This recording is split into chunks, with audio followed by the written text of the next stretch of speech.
demonic angel. This is going to be kind of a unique video.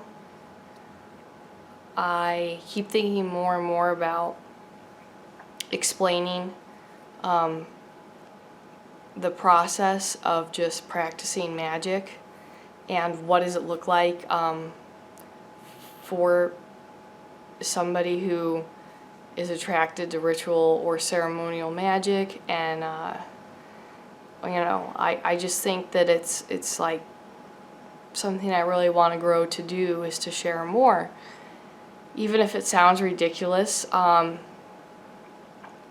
more faith I put into this, the more it really grows for me. So anyway, today I thought I would talk about a build-up to, I'm going to do a ritual for Marquis Sabnock,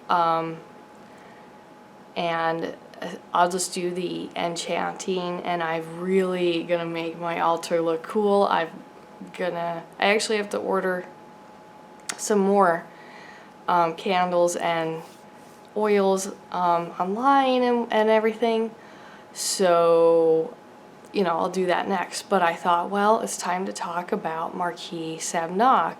I've been chatting with a couple of subscribers about Marquis Sabnock, and that kind of, maybe that's what sparked my interest in working with Sabnock again. It's been a while, and I've just been thinking about, prior to this, thinking about themes of protection. And President Marquis is good for this aspect of health and lifestyle changes, which do protect us from disease and stress. So those things are protecting us in that way. And Marquis Sabnock does remind me of Marquis a little bit, in the sense of the protection element, and they're both lions. So, and they both like cinnamon.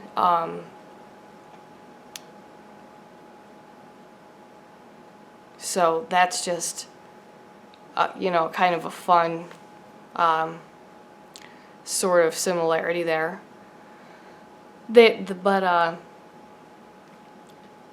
Essentially, I said, well, okay, I really want to, you know, return to this. And so I found in my old grimoire from when I was way younger the sigil of Sabnock, and I wore it under my clothes. I went out to a cemetery, and I just wandered around for a while, maybe an hour. And the purpose of that was for me to find a ghost who wanted to work with me, somebody who would have to do with this theme of protection. So either protecting me, or maybe they protected people in life, and now they need help. But the whole thing is that this is a work for, I mean, I consider the Goetic spirits gods. So this is work that I'm doing for my gods. In this case, Marquis Sabnock. I'm not just asking for things, but I'm doing work for that to make this real within me as well. And I just, what it is that in the case of Sabnock, although he's not specifically like a necromancy demon, I when I invoke him into my space, my energy, then he can experience the dead people, and their energy through me. So he doesn't have anything to do with like the relationship I'm going to have with the dead person I form an attachment with. It's just that I split that energy when I convince a dead person to move on, or when they just do move on. Then that leftover energy is, I will split that with myself and whatever God, demon, spirit, you name it, I work with. And that energy can get divided that way. And I get really creative with it. Some I do fasting, some's necromancy. It just whatever works for me. So this, that Sabnock, this wearing the sigil, would help guide me to the right person. And eventually, I came across the right person. I felt really hot, looked down this grave, and I realized that was it. So I brought with me, I've got my, you could call it a witch jar, spirit jar. And in this case, I took some of the dirt from the grave. I also took a leaf. I do have I put a bay leaf in for protection, but to highlight that this is, my thoughts about protection, and now I'm, putting that correspondence with a physical object. And then I have things like cinnamon and nutmeg and clove in here, because Marquis Sabnock likes these sweet, earthy things, kind of like Marbus. And also I have in here, there's it's my menstrual blood, because in the case of Sabnock, Sabnock does like that very intimate energy and relationship. I don't recommend blood magic for every kind of spirit relationship, but because Sabnock is a soldier as well as this lion, because that's his different forms.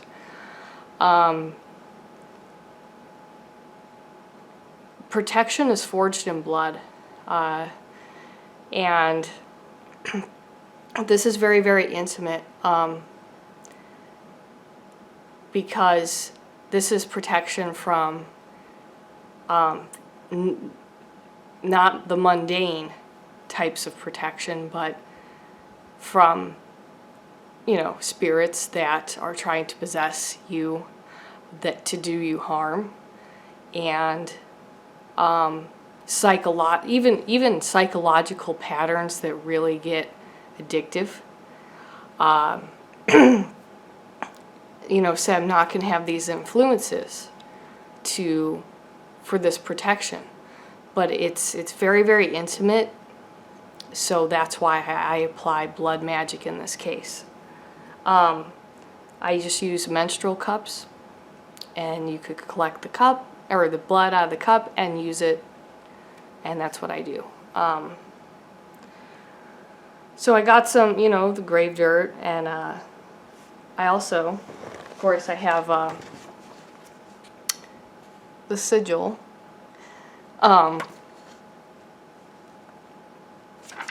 Sorry, I think I was holding it upside down. But in any case, this is I'm gonna fold this off and roll it up, and then take it and stick it inside the bottle. And then when I do workings in the future with Sabnock, I'll just keep kind of building on that until I have an entire bottle, and then most likely I'll just like put that under my bed and kind of, you know, come back to that when I need that, because, you know, protection should be close to me when I sleep. I mean, I need protection the most. You're very, you know, very vulnerable while you're asleep, and it's my belief that it's like your body's kind of empty and your consciousness is really in the astral plane, so you need protection of your body. And that's, you know, why I like to have quartz under my bed and things like that for the protection, cleansing of energy. Yeah, you know, I just, you know, so I knew that that was going to be this guy. Now the working, as I mentioned, is that invitation to my God, Marquis Sabnock, in this situation, to be part of this with me. So I go home, and now this was maybe about a week and a half ago. Yeah, it's hard to say. But in any case, it was a little bit before I got sick. And the night that I came home, I just started having the visions of this person, and his personality got really intense for a day or two. He actually would kind of scare me a little bit. I mean, very mildly, but I would be like cooking, and he would just kind of appear in the periphery of my conscious.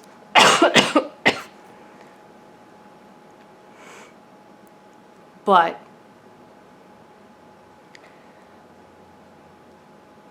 it was just this really intense kind of manifestation. So it wasn't meant to scare me, just that's how that was. And I could see that he was lanky, young man, red brown hair.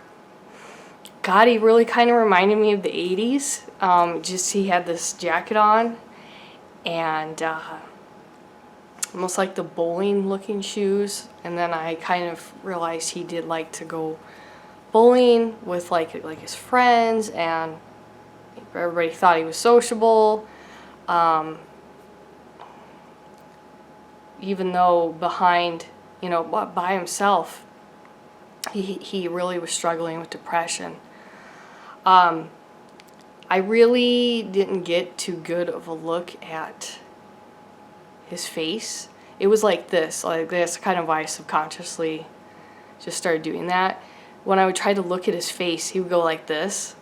And then, you know, it would be kind of hard for me to focus on that. And I was thinking, okay, like, there's some kind of injury with his head, you know, like that he's agitated about it. And at some point I could see that, you know, like his head was bleeding. He looked a little bit gray, so he has that like connection with the way he died, like he's still suffering. And so that's like, this is kind of why I mention this kind of shit, like, I guess if nothing else to just record it, that it's really it can get hard for me in a way, because I can feel the physical pain sometimes but the emotional pain too. I mean, like, if I start talking about it too much or whatever, I'll start crying, right? And that's fine. I'm never gonna be one to just deny a good cry. It's just, but, you know, it's just that kind of, I'm opening my heart, you know, and my energy, so that this person can have this experience of somebody believing them, which is what I really am offering, this unconditional kind of love, and they can move on. But it's not just easy. Like, there's pain involved, and it's like that. But I mean, I get to learn about people, and that's the best part for me. So, you know, I'm thinking like, you know, I started thinking about him bowling, because I started looking at his shoes because I thought they looked like, the, you know, retro 80s, kind of cool looking. And then I thought, you know, bowling, and I saw, then I saw him like dressed in a different outfit, like with oil.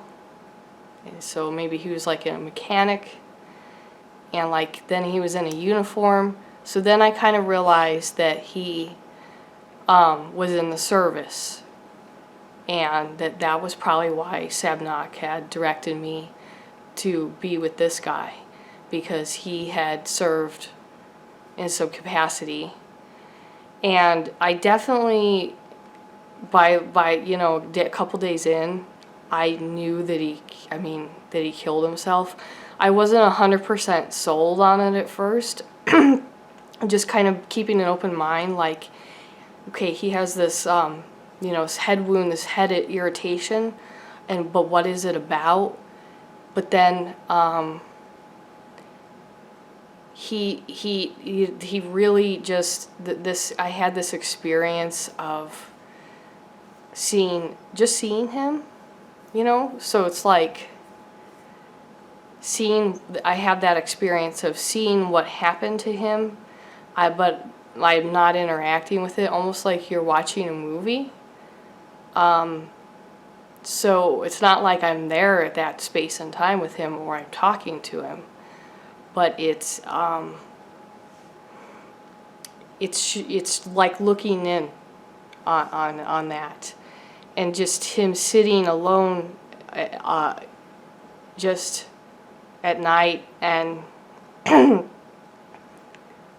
I think pretty much doing some drugs, except there was something like wrong where his sister never came back, and his family was really dysfunctional, and sometimes he would do drugs and sometimes he wouldn't, but there was just like this empty hole in his mind, and people would tell him about God, like this weird type of, oh yeah, your sister ran away because it, you know, God wanted it to happen, and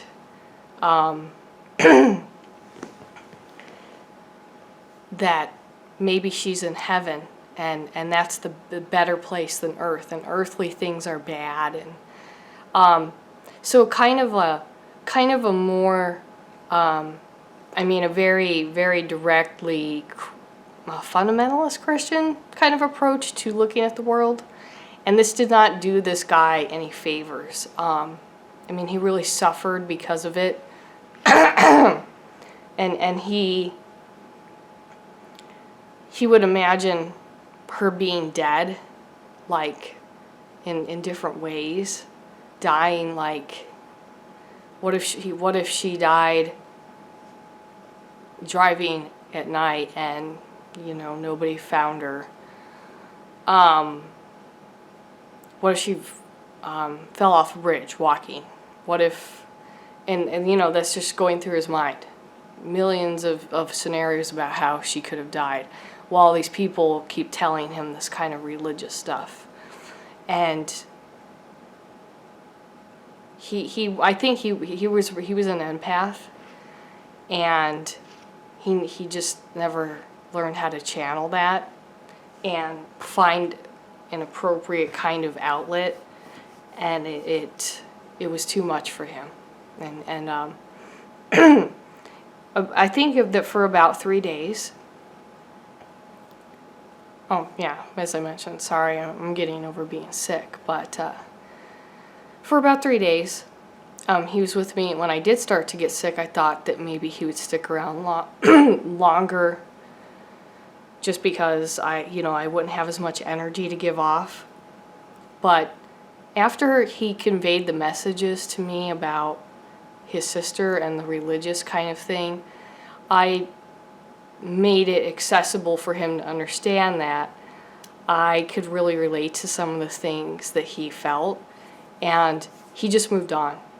Like, I was kind of thinking that maybe I would move him on in ritual, but just that moment at that end, like I just mentioned, that was enough, and he moved on. Then I feel that leftover energy, and I'm going to incorporate and use it in this ritual, expend that energy, and share it with Marquis Sabnock. Now, my main reasonings for protection are not malicious in this scenario, even though I do black magic. I really don't do a lot of baneful magic, and I do want to protect myself. Recently, the guy who abused me when I was in high school, and in kinds of conversations I've alluded to before, he died in a very violent way recently, and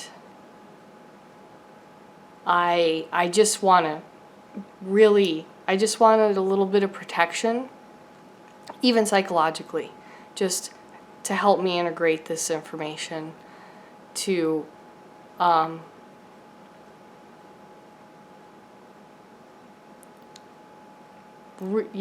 and protect myself in this process. So that's what that was, and I just thought that I would talk about what it's like what is it like to live with a dead person, what's it like to do necromancy, and in connection, like how does it work with the Goetia, and that's just some of the things I do in that way. I've got my purple candle for Sabnock, like silver, and I've even got my little amethyst bracelet, silver earrings, and the planetary association with Sabnock is the moon, but this is the moon tarot. But it's just kind of this, as we prepare for a ritual with Sabnock, just remember that things aren't always as they appear. As you know, most people want to invoke Sabnock for returning curses to the sender. But really, this is just that things aren't always as they appear, and when you basically step into the world of curses, that things are not always as they appear. Be wary of illusions, be wary of the power of your untamed subconscious mind. So when we think about curses, and we think about, there is a connection with paranoia and hallucinations, involved with this sort of mysticism. So be careful that you're ready to really step into the unknown. It's a good reminder, but that's the planet.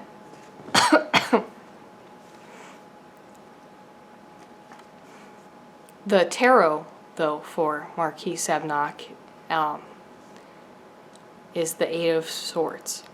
And of course, this is this woman who is blind, and none of these swords are touching her, but she could also, if she removed the blindfold,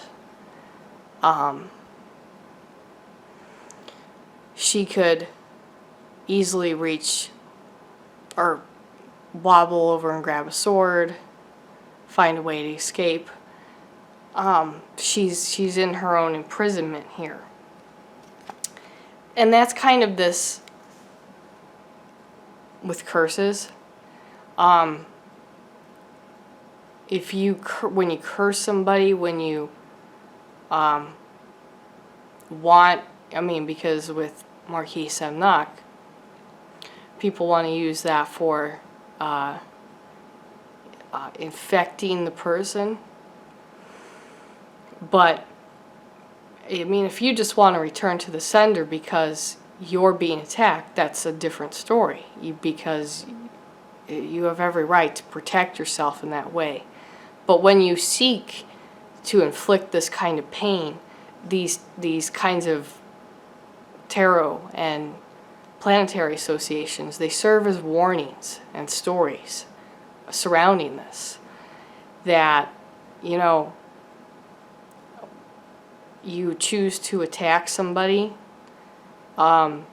you will be bound to them in pain. And is that something that you really want? I don't think there's really an easy answer to that question, because sometimes emotions are just that way. And sometimes feelings are really that strong. But at the same time, if you were just let it go, you don't have to be connected to this person in any karmic way. And that's, I mean, ultimately, that's the strong thing to do. But if you choose to inflict that pain, just take that last conscious effort to fully realize what you're doing. So those are just the little bits of warnings involved in this. But as I mentioned, I'm using Marquis Sabnock for protection. And even though the gentleman moved on, I'll do the ritual next, and that's kind of where I transmute this energy into something I can use, like a little bit of extra energy and strength, because empaths don't just feed on food. I mean, all people don't. All people are drawing energy from each other, but empaths really give off a lot of energy, which is why they attract spirits. But empaths also consume things other than food, such as other people's emotions and thoughts, ideas. And that's why I'm attracted to trying to do it through ritual magic, in that controlled kind of a way. But it really does a lot for me.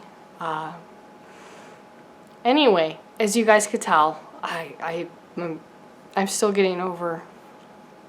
I'm still getting over whatever. It's just going to be one of those. I have it for a week, and then my voice will go back to normal. But I'll try and do the ritual video really soon, and then we'll just go from there. So I'll talk to you guys later.